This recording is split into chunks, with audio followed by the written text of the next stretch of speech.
Good morning, ladies and gentlemen. This is Rusty 78609, and I'm at Inks Lake State Park in Texas, near Burnett, Texas, Marble Falls, Llano area. Beautiful state park and a busy state park, but that's not what I'm going to talk about. What I'm going to give you is the history of my RVing life, you know, from the beginning all the way to now. And while I'm doing that, I'll drive around this state park and let y'all see Inks Lake State Park, which may be of a benefit to some of you if you travel in Texas. I also have a state park, Texas State Parks playlist. For those of you that might be interested, you can check that out. But we're just going to kind of go in a random direction. I've got the camera pointed off to the right, so we'll go one way with it pointed off to the right, and then we'll turn around and come back and we'll get both sides. But there's a lot of campsites here. But anyway, guys, my RVing career started in the early 90s, actually. I was actually living in an RV in near Round Rock, Texas. Well, yeah, near Round Rock, Texas, in that area. And I rented it. And then I moved from that one up to Buckhannon Dam, a little community, and rented another RV there prior to going into the Peace Corps in 1994. But when I got back from the U.S. Peace Corps, I bought me a 28-foot Aljo, a 1985, and that was in 1996 or late 95, I think. And it was 10 years old and it was junk, you understand? I mean, I didn't know anything about RVing. I didn't know what to look for, what not to look for. And this area right in here, this is the screened in shelters, and I'll just burn through here for the hell of it. But anyway, back to the Aljo. It was a 28-foot Aljo. It had two doors, two entry doors, because I just knew that my boys were going to come visit me, and I'd have to have a double entry so I'd have a little privacy in the rear, because you could divide the RV, the travel trailer, in half, basically. But it was junk, $4,500 junk pile. What they did, they had it on the coast of Texas. You know what salt air and stuff does to equipment. It did it to this trailer, I promise you that. But they threw a little paint on it, you know, so you couldn't see the rust on the frame and so forth. And me being the dummy I was, I bit, okay? And bought it, $4,500 boat anchor. And it weighed, I'm gonna guess, 6,000 pounds. I was towing it with a 79 Chevrolet 350 automatic, and I had no idea, and still don't know, the towing capacity of a 79 Chevrolet pickup automatic 350. I didn't even think about that. I had a sway bar, a weight distribution hitch that weighed 200 pounds, seems like now. The hitch was heavy as hell. I remember that. It took an hour to get that thing rolling. It was a disaster. The floor was kind of mushy. Wherever it could leak, it did leak. And the thing about leaks on RVs, as some of you probably know, it'll be leaking in the right front, or the drip will be there, but the leak is in the far left, you understand, on the roof somewhere.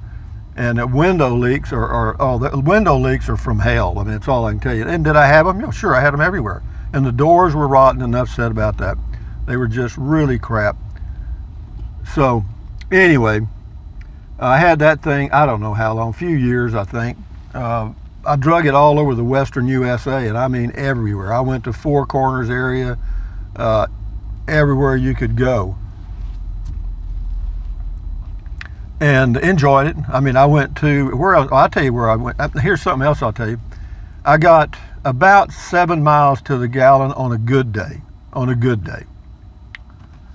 And this guy's from New York there in front of me.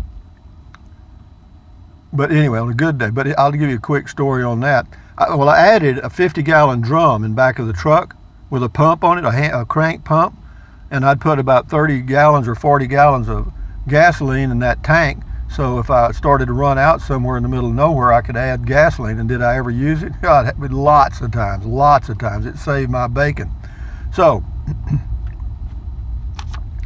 having said that, one time I was staying with the Aljo, the 28-foot junk pile, out in, I was near Studi Butte. It's the one entrance that goes to Christmas Mountains there, and there was a hookup there, and I stayed there. Well, I'd been there for a few weeks, or maybe a month, or probably a couple of months. It's quite a while, seemed like. And I decided that I was going to leave and go to Victoria, Texas, and visit some family and friends and so forth. And so I filled up with gas in Studi Butte, which is the highest priced gasoline you can buy, Studi Butte, Texas. I can't remember what it was then, but it was a lot. But anyway, I knew I had to fill up because it was 80 miles one way to Alpine, Texas. So I wanted to be sure I had enough gasoline. I only had a 20-gallon tank, believe it or not. And I didn't know if I could make 80 miles. That's crazy, and it's really anyway. But my luck, the day I got ready to leave, the morning, got all hooked up, made the turn north, going to Alpine, and driving right into a north wind, about 20 to 30 mile an hour gusts. When I arrived in Alpine, Texas, I was on dead empty. 20 gallons burned in 80 miles. You hear me? 4 miles a gallon.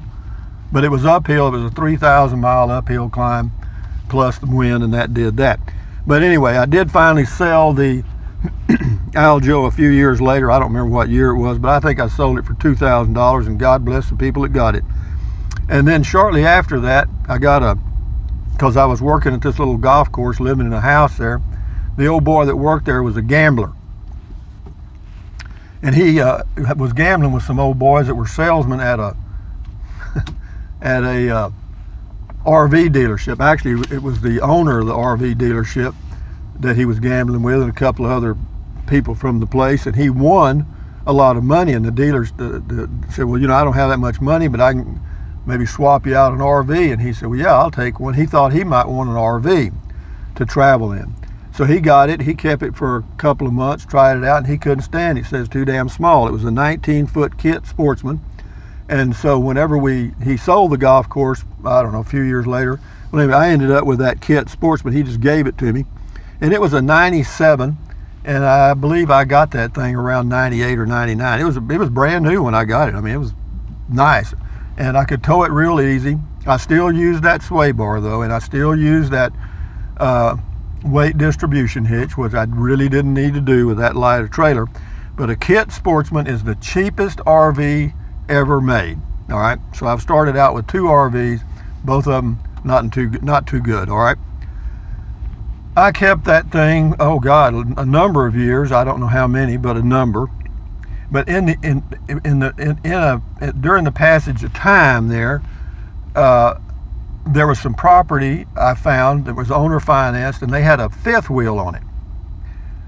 So to get the property, you had to take the fifth wheel. So I said, okay, so I got me the fifth wheel hitch to put in the back of the truck, got it all set up, because I thought, well, I get rid of the kit Sportsman and just use the fifth wheel. But anyway, I kept the kit for a while, and I'm glad I did, because after I used that fifth wheel, I towed it about 1,000 miles total, and then I ended up giving it to my son, and then after that we sold it. But that was my fifth wheel experience. And then from that, I went back to the kit for a while, for a few years at my home base here near Kingsland, Texas. And then God almighty, you talk about junk. By the time I lived in it for a number of years, I can't remember how many, several. And the bathroom floor had rotted out. The entry door, if you jerked on it too hard, you'd be carrying it in your hand. And anyway, so I decided I'd get me a new RV, and I did. And they said, well, you know what, do you have anything to trade or something like that? I said, well, yeah, I've got a 2017 or 18 kit Sportsman. And they said, well, yeah, we'll give you $500 for it. I said, really? I said, okay, I'll take it. Was I glad to get $500? I was worried about how I was going to get rid of it. So anyway, when they towed it back to the dealership, I'm sure that salesman that made that deal thought, whoops. But anyway, enough said about that. But anyway, I got me a new 26-foot Jayco J-Flight, and it was a bunkhouse model, 2013, and it was okay. It was all right, but I never towed it. I never did tow it anywhere. It was just parked under the shed, and I used it like a house, and that's when I did my career of Prius camping. That's when I started going around camping in a Prius, because I had a 2010 Prius, when I got the 2013 Jayco, and then subsequently I got a 2013 Prius to go traveling around in. And I really enjoyed that camping in the Prius, but it showed me or trained me to the fact that you can live in a much smaller space than you think you can.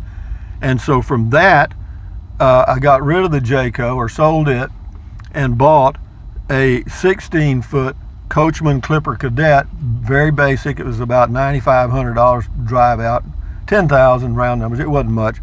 But yeah, and then I lived in it for 1 year. I was just being sure that I would really enjoy that. And of course, the boys didn't visit me anyway, or my grandson. You know, they got their own life, don't need me.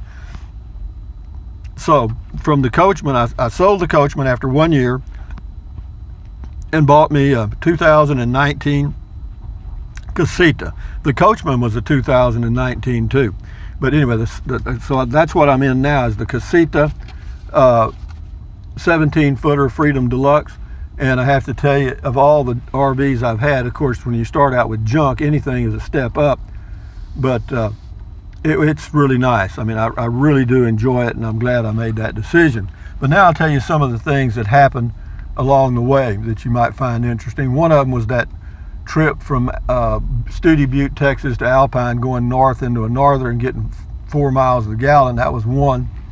Another time, I'll tell you, pulling the same RV, the Aljo, the 28-foot thing with 2 doors that was rotten.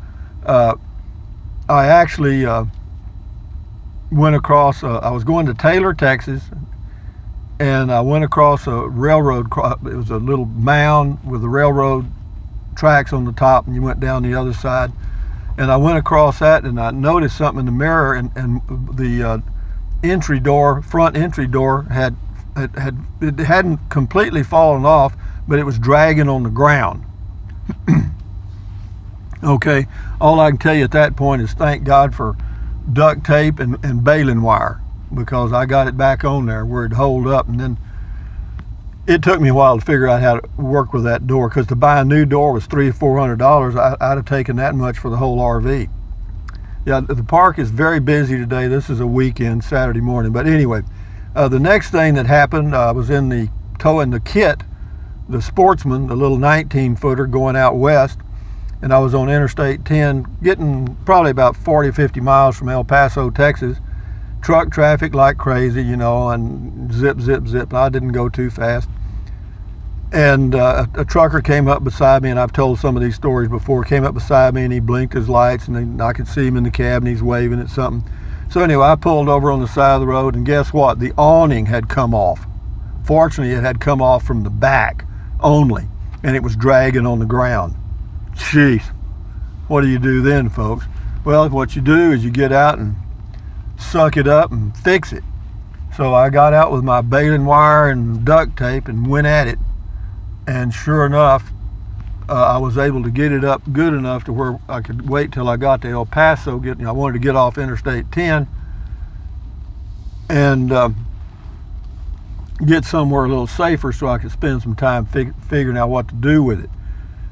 Ultimately, I took the whole thing off and plugged the holes with caulk or whatever, some kind of sealant, the little holes that hold it on, and got rid of the whole thing. And since that time, I've never wanted an RV with an awning. This kid playing in the dirt there. He's got his little cars and stuff. That's cute. I used to do that. But anyway, what else can I tell you? Let me think of any other story. Oh, here, I'll tell you another one. I was towing that junk. You know, the whole operation, my whole operation looked like a junkyard on wheels, okay? A 79 Chevrolet pickup. The paint was almost gone on the whole truck. I mean, you could see the primer all the way around it. And it was, I mean, I don't know how many hundreds of thousands of miles it had on it. I'd put 3 engines in it, and that was the 3rd one in it when I was towing. But it had a lot of power because I bought a new long block, and yeah, we had enough power. But I was going to the north rim of, God, what do you call it? The big ditch. Grand Canyon, yeah, the north rim of Grand Canyon. See how I found out what that was? The big ditch. But anyway, And the way I was coming from, you had to climb all the way up. I mean, it was, I think you climb up to about 8 or 10,000 feet. It's up there. Well, of course, I had my 50-gallon drum, and before I started up the mountain, I topped it off. I thought, just in case. And boy, was that one of the wisest decisions I've ever made. Because when I started up that mountain, I had my foot in the, quote, carburetor all the way. And I mean, it was, blah. I mean, and you could watch the gas gauge move. And when I arrived at that little store there at the North Rim, I got to tell you, gasoline was expensive as hell, but I still had to get some. But I mean, I guarantee you I was running on fumes. There was no fuel. It was past empty. But I couldn't stop. It's a 2-lane road. There were cars backed up behind me. There was no pullouts, and so away I went. But I got lucky and got it done. And also, I didn't have any trailer brakes. Here's another story. I didn't have any trailer brakes on that monster. And when I left the North Rim, then of course you come down the mountain, run boy run. You understand? I had no trailer brakes. So here we come in a 79 Chevrolet pickup down a mountain, and but I made it. But I guarantee you it took a screwdriver, 2 screwdrivers to pry my fingers off the steering wheel, because I thought, man, you have done it now. I just never realized that things could be so steep forever. It was a long way down. What else can I tell you about RVing that is just the thrill a minute? What else? Got a lot of kids here. Oops, here comes a football and there goes a kid. Whenever you're around kids, always watch out, because they're not paying any attention. I know I didn't. I mean, I was totally unaware of what was going on around me. But having said that, what else about RVing? I think I about covered it. Of course, the casita now is great for me, for one person. For 2 people, it depends on you. And but this is Inks Lake State Park. We've gone through part of it and covered the history of my RVing. And so for you beginners, for you guys that are just fixing to start out, let me give you a few little hints. If you can get good equipment, get it. Okay? That'll give you a good start. That will give you a good start. If you can get good equipment, get it. If you're going to have to start off like I did, the junkyard on the road, remember like Red Fox in that TV series? I can hear the music. But, no, if good equipment makes it a little better, for sure. And as far as leaks, if an RV, particularly a travel trailer or a fifth wheel, has a lot of windows, the casita has a lot of windows, but that fiberglass shell doesn't move around like the siding on most travel trailers do. And that's what causes your leaks, is that little movement. But yeah, the water leaks can drive you to drinking. Of course, for me, that's a pretty short drive. But again, Inks Lake State Park, you'll get to see a good shot of the lake here now. But yeah, get good equipment, a good tow vehicle, good trailer, and then you'll enjoy it a lot more. As far as motorhomes, fifth wheels, Class A, B, C's and all that stuff, van living, all that, same thing would apply. If you buy junk, then you're going to be spending a lot of time fixing problems, and that's not fun. No, or worrying about them. When you go down the highway and you hear a strange noise, you're going to think, oh, this is it, it's over. But if you have good equipment, you can just cruise right on down the highway most of the time. And as far as what type of RV, that's your choice, totally. There's everybody, look at this place here. There's a motorhome there and a little bitty RV travel trailer on the left, and tents and everything else. Different strokes for different folks. As far as what brand, again, that's your choice. I mean, they're all what they are. They're not designed to last forever. They're not all that well built. Some of them are better built than others. And which ones are those? Well, I think Winnebago probably does pretty good. I think, of course, Airstream does pretty good. And you know, I don't know. I know Casita is okay for me. The Coachman Clipper Cadet is okay. It's just that it's you know, it's what it is. You know, it's an inexpensive RV. And Coachman, the whole line, same way with Jayco. You know, they are what they are. They're made for profit, and that's the truth. There's a lot of people lined up over there fishing. Well, we'll kind of cruise through there, and I'll see if I can think of anything else I could tell you. Now, as far as using a weight distribution hitch and or a sway bar, that's your choice. Depends on the weight of the RV, etc. But I do recommend highly that you get the electric brakes and have an electric brake controller inside your vehicle, so you can adjust the brakes on the trailer, so you get a good balance. And then what else? Again, sway bar, stuff like that. You know, I've never used the sway bar or a weight distribution hitch on the Casita, and I tow it with a Ram pickup.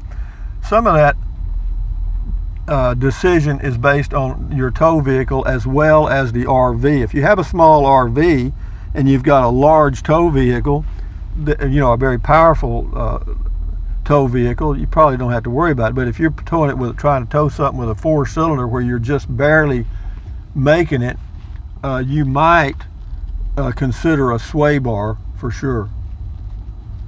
But anyway, I'm fixing to end the video here in a minute. I say that. I'm going into a loop here. Am I going the wrong way? Probably. I didn't see a one-way sign. Well, I'll tell you what I'm going to do. I'm going to turn around because I just have a feeling. So these are sites 85, 84, and 83. I'm turning around here. Yeah, they got water and electric here. They don't have full hookups here at Inks Lake. You have to be aware of that. And they do have dump stations. But you see how crowded the park is. And this is a cool day in the spring in Texas. Temperature right now is about 57 degrees. Of course, it's a Saturday and they pack up on the weekends. This is one of the busiest state parks in Texas. Garner State Park is the busiest. Let me see if I can think of anything else that I might want to tell you. Oh, here's one more tip. I've said it in other videos. I'll say it again in this one. Whenever you're looking at the towing capacity of your vehicle and the towing or the dry weight of your RV, bear this in mind. First of all, truck manufacturers and car manufacturers cars that tow things, the towing capacity, in my opinion, is usually overstated so they can sell more vehicles. That's my personal opinion. So just bear that in mind. Also, the dry weights of travel trailers and other RVs is understated. They want you to, because they know you want to buy the lightest weight RV available, and they're going to make sure theirs is the lightest weight. Okay, so just bear that in mind. And my rule of thumb is to have 2 times the towing capacity I need. In other words, if I'm getting a RV that weighs 2,500 pounds, then I want 5,000 pounds of towing capacity. Why? Because you won't notice it on straight and level roads, but when you get in any hills or inclines where you're climbing for long periods of time or distances, you're going to want that extra towing capacity. You know, having too much towing capacity is never a problem. Not having enough is a real headache. Anyway, I'm going to pull up here and stop and end this video because I want to. How about that? So let's go over here. I don't know what this is. It says parking. But anyway, guys, from Inks Lake State Park, Central Texas, USA, on a Saturday morning, I hope you enjoy your life. I hope you enjoy your RVing. But again, you know, good equipment ain't going to hurt you. And with that in mind, thumbs up, carpe diem, adios, bye-bye, buy anything you want, anytime. But if you think about it, use the link to Amazon products in the description of all of my videos. Why? because I get a small commission, doesn't cost you a penny. And the way you use it is you just click on the link, go to Amazon, buy anything you want, and I get a few pennies, and it doesn't cost you anything. If you choose to go to that extra effort, thank you very much. What else? Drink plenty of water. 3 or 4 quarts a day won't hurt you. It's good for you. It'll help you avoid gout, kidney stones. It'll also help you lose weight. What else? Take deep breaths, stand guard at the door of your mind, accentuate the positive, eliminate the negative, and mainly keep your health so you'll enjoy some RVing. Having said that, guys, adios, bye-bye, enjoy your Saturday and whatever.